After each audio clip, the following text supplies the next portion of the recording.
राम जी बड़ी होता मुश्किल अब तुमको बना के भेजी हो दिल। सुन राम जी बड़ी होता मुश्किल अब तुमको बना के भेजी हो दिल। एगो टूट भी जाई इश्क में तो एगो टूट भी जाई इश्क में तो एगो से जिए के जाई मिल। सुन राम जी बड़ी होता मुश्किल अब तुमको बना के भेजी हो दिल।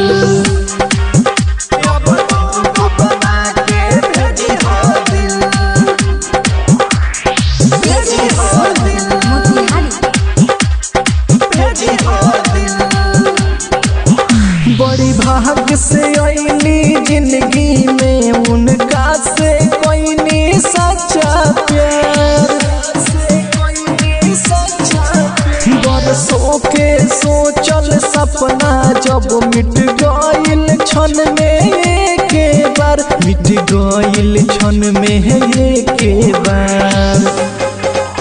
लागे पूरा शरीरवा में ठोकल बाटे गोते की। सुन राम जी बड़ी होता मुश्किल अब तुमको बना के भेजी हो दिल। Presented by Albina Recording Studio, Simla।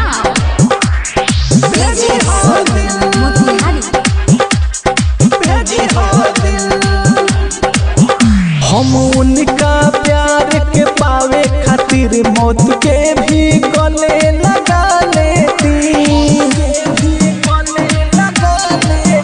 कहती चाहिए अगर चांद तरह हम हो तोड़ के ला देती, हम हो तोड़ के ला देती। गोलू खेसार के दिलवा में बसल बाड़ी बन के काती।